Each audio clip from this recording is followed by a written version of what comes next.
Hello friends, आज है 30 अप्रैल। शुरू करते हैं आज की मॉर्निंग न्यूज। अखबारों की समीक्षा करेंगे, रोजगार और करियर समाचार भी होंगे। सबसे पहले एक श्रद्धांजलि से शुरुआत करते हैं। देखिए, जैसा कि आप जानते हैं कि मशहूर अभिनेता और हर दिल अजीज इरफान खान ने इस दुनिया को अलविदा कह दिया है। वो एक दुर्लभ बीमारी से लड़ रहे थे और अंततः बीमारी जीत गई। हालांकि ऐसे अभिनेता धरती पर बार बार नहीं आते हैं। सबसे पहले मैं इरफान खान को अपनी भावभीनी श्रद्धांजलि अर्पित करता हूं और भगवान से प्रार्थना करता हूं कि इरफान खान को की आत्मा को भगवान शांति प्रदान करें और इरफान खान के परिवार को इस दुख से लड़ने की ताकत दें। इसी क्रम में आगे बढ़ेंगे। सबसे पहले बात करेंगे, यहाँ पर एक अच्छी खबर है, घर लौट सकेंगे मजदूर और छात्र। 4 मई से कई जिलों को मिलेगी राहत। तो बात यहाँ पर ये हो रही है कि ऐसे मजदूर, छात्र या फिर श्रद्धालु जो अन्य किसी प्रदेश में, एक अन्य किसी स्थान पर फंसे हुए हैं, घर लौटना चाहते हैं, तो उनके लिए एक राहत भरी खबर है।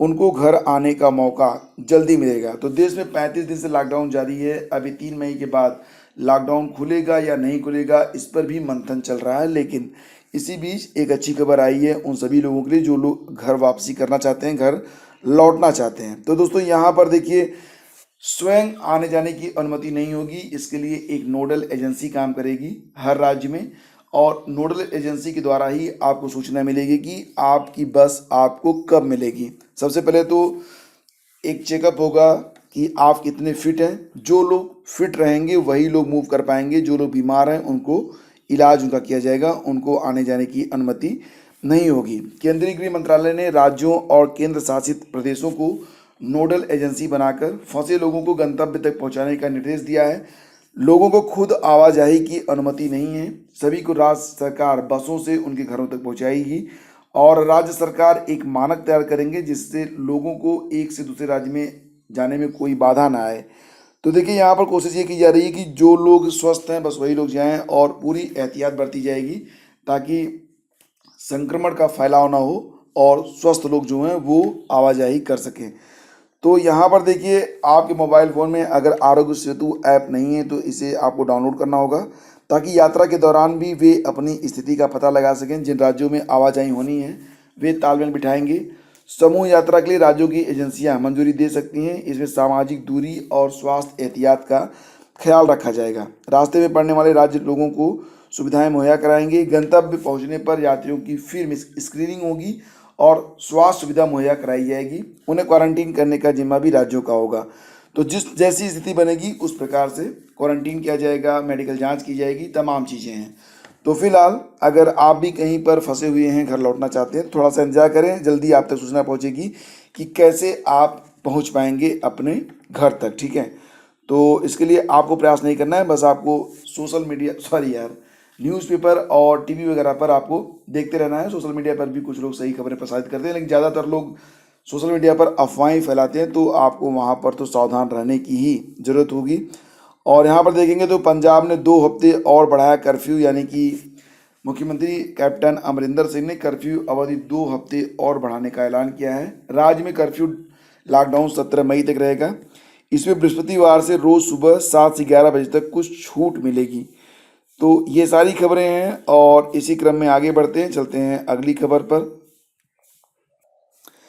तो 3 मई के बाद लॉकडाउन खुलेगा या नहीं खुलेगा ये तय होना भी बाकी है, लेकिन राज्यों की चिंता संसाधनों को लेकर बढ़ी है। राज्य एक तरफ पूरी छूट देने को लेकर खुद हिचकिचाहट में है, वहीं उनकी चिंता ये भी है कि लॉकडाउन की वजह से प्रभावित बड़ी आबादी को राहत कैसे पहुंचाया जाए, और राज्य केंद्र से हजारों करोड़ों का पैकेज भी मांग रहे हैं। सूत्रों के मुताबिक कई राज्य एग्जिट प्लान पर काम कर रहे हैं।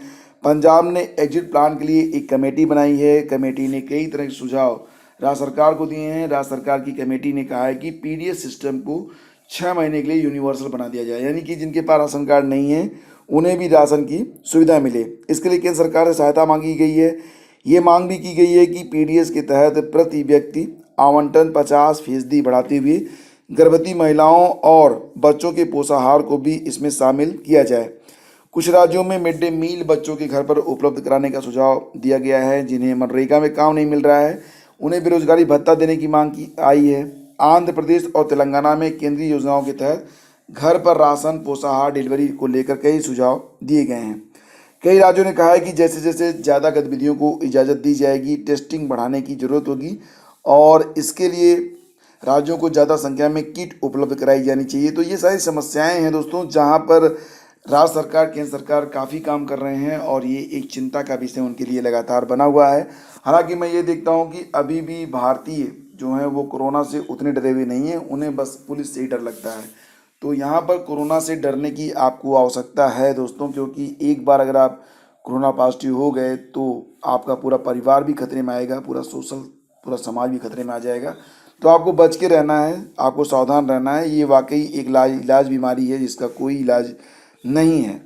तो इसी क्रम में आप देख रहे होंगे कि अलग अलग जो राज्य सरकारें हैं वो मांग कर रही हैं कि उनको कुछ एक्स्ट्रा पैकेज दिया जाए, ताकि आगे आने वाला जो समय है वो जो उसमें जो विसंगतियां हैं उसमें संतुलन साधा जा सके। और देखिए यहाँ पर इसी बीच एक खबर ये भी आ रही है कि यूपी में आज आंधी पानी के आसार हैं। मौसम विभाग के अनुसार मई के पहले हफ्ते तक बिगड़ा रहेगा प्रदेश में मौसम, और विशेषज्ञों की सलाह है कि किसान अनाज भंडारण जल्दी करें, बेवजह सिंचाई से बचें, क्योंकि आगे जो होगा वो छुटपुट आपको यहाँ पर जो भी चीज़ें रहेंगी, इससे बरसात वगैरह होती रहेगी तो बहुत अधिक आपको सिंचाई करने की आवश्यकता नहीं है।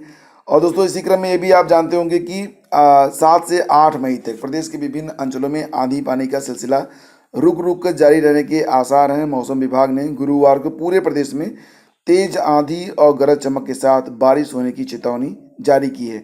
देखिए आप लोग अपने घरों में रहिए, सुरक्षित रहिए, लेकिन आसपास जो जीव जंतु हैं थोड़ा उन पर भी ध्यान दीजिए। अगर आपके पास कुछ एक्स्ट्रा रोटी या भोजन बचता है तो उसे गलियों में रख दीजिए। कोई भी जिसको ज़रूरत होगी, कोई भी जीव जंतु उसको आके खाएंगे, उनका पेट भरेगा, क्योंकि लॉकडाउन में तो सभी परेशान हैं। और देखिए यहाँ पर यूजीसी ने एक नया सत्र के लिए एक नया दिशा निर्देश जारी किया है।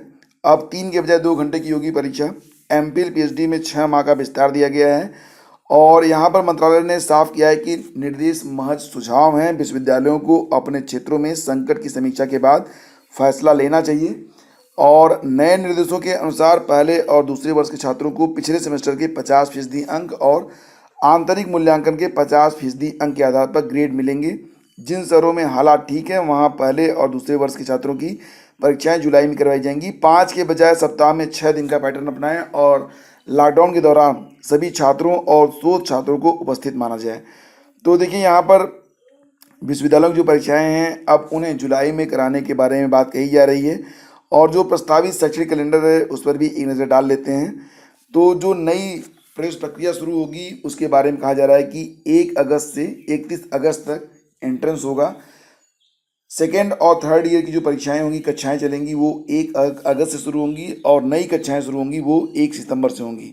परीक्षाओं का आयोजन 1 जनवरी से 25 जनवरी के बीच होगा। और जो सम सेमेस्टर हैं उनके लिए कक्षाओं का आरंभ 27 जनवरी 2021 से किया जाएगा। कक्षाओं की समाप्ति 25 मई तक होगी। 26 मई से 25 जून 2021 तक परीक्षाओं का आयोजन होगा। ग्रीष्मकालीन अवकाश 1 जुलाई से 30 जुलाई तक। और जो नेक्स्ट एजुकेशनल सेशन होगा वो 2 अगस्त 2021 से स्टार्ट होगा। तो ये एक सुझाव दिया गया है यूजीसी के द्वारा कि अगर चाहें विश्वविद्यालय तो इस पैटर्न पर भी काम कर सकते हैं, ठीक है। और अगर उनके यहाँ मतलब स्थिति सामान्य है तो वो परीक्षाएं इसके पहले भी ले सकते हैं। जुलाई में परीक्षा कराने के पैटर्न को लेकर स्वतंत्रता दी है। जो ऑनलाइन और ऑफलाइन किसी भी मोड में वो करा सकते हैं। साथ ही सभी विश्वविद्यालयों से अंतिम सेमेस्टर का रिजल्ट 31 जुलाई और बाकी अन्य सेमेस्टरों का रिजल्ट 14 अगस्त तक जारी करने का निर्देश दिया गया है। और 10वीं की नहीं होंगी परीक्षाएं, 12वीं की लॉकडाउन के बाद। तो जैसा कि मैंने कल बताया था आपको कि केंद्रीय माध्यमिक शिक्षा बोर्ड सीबीएसई के परीक्षा नियंत्रक संयम भारद्वाज ने आश्वस्त किया है कि 1 अप्रैल को जारी सर्कुलर के मुताबिक 12वीं के शेष 29 विषयों की परीक्षाएं देश भर में आयोजित होंगी, लेकिन 10वीं की परीक्षाएं नहीं होंगी। इंटरनल असेसमेंट और बाकी पैमानों के आधार पर इनका परिणाम घोषित होगा, मगर दिल्ली के दंगा प्रभावित क्षेत्रों में बचे हुए पेपर कराए जाएंगे। संयम भारद्वाज ने परीक्षा की अटकलों को दूर करते हुए कहा कि बोर्ड को लॉकडाउन खत्म होने का इंतजार है। जैसे ही स्थिति सामान्य होती है बोर्ड मुख्य 29 विषयों की परीक्षा को आयोजित करेगा और किसी को परेशान होने की जरूरत नहीं है। 10 दिन पहले ही सभी को सूचित कर दिया जाएगा। वहीं 10वीं बोर्ड के शेष विषयों की परीक्षाएं पहले ही रद्द कर दी गई हैं, उन्हें अब नहीं कराया जाएगा। तो ये सारी अपडेट्स थी आज के इस न्यूज़ सेशन में। उम्मीद करता हूँ कि आपको कुछ नई जानकारियाँ प्राप्त हुई होंगी। Have a great day. जय हिंद। घर पर रहिए, सुरक्षित रहिए।